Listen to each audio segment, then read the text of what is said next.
And good evening, everyone. Right now on Voices Tonight, the future of the Sumitomo Rubber plant in the town of Tonawanda.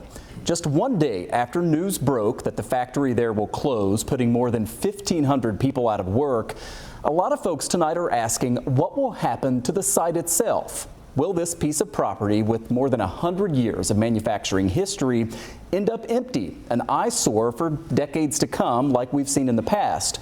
Or can we expect future development at that plant right along Sheridan Drive? Philip Casilio joins me live tonight to talk about the property's potential. He's a local commercial real estate and construction expert and executive with the Casilio Group. Phil, thanks for coming in. Hi, Michael. Thanks for having me. All right.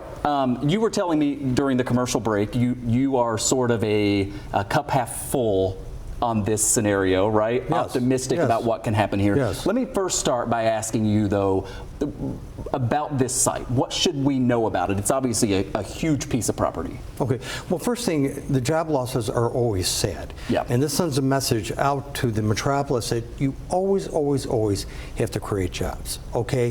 The closing is sad, but the property still has some value. It's accessible via throughway, and because of the industrial zoning and the permitted tire plant, okay, that still makes it attractive. Now, an ideal situation would be is another tire company simply to take it over.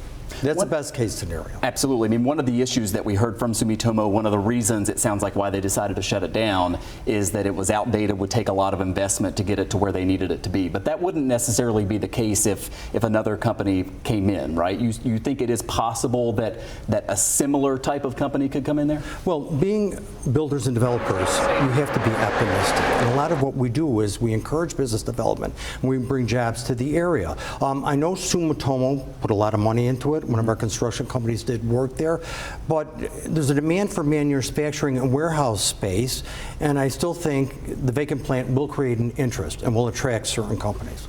Let's assume for a moment that we're not going to get the best case scenario, we're not going to get another rubber company to come in there. What other types of manufacturing would fit in well on that property, you think? And who, we're going to have to do something with it, right? Who do you think will it be marketed to?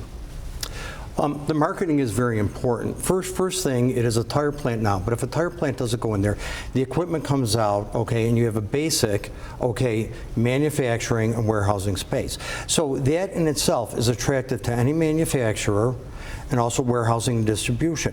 Now, because it is a big plant and it is industrial, it's not going to attract food processors or companies along that line. We have a new processing company going in our Newstead Industrial Park, but will attract heavy manufacturing. What is, if we step back just for a moment, because I think some people saw this news yesterday and thought, these are important manufacturing jobs. What does this say about manufacturing in Western New York? How would you answer that question? We still have a lot of manufacturing here. Yes, we do. Just in our company alone, I have a 20,000 square foot manufacturing space that I'm trying to get up and running. Okay, we have a new processing facility going in one of our buildings in our Newstead Industrial Park, 30,000 square feet. And coming in for pricing, I have a major manufacturing facility coming in December. I think roughly about 200,000 square feet.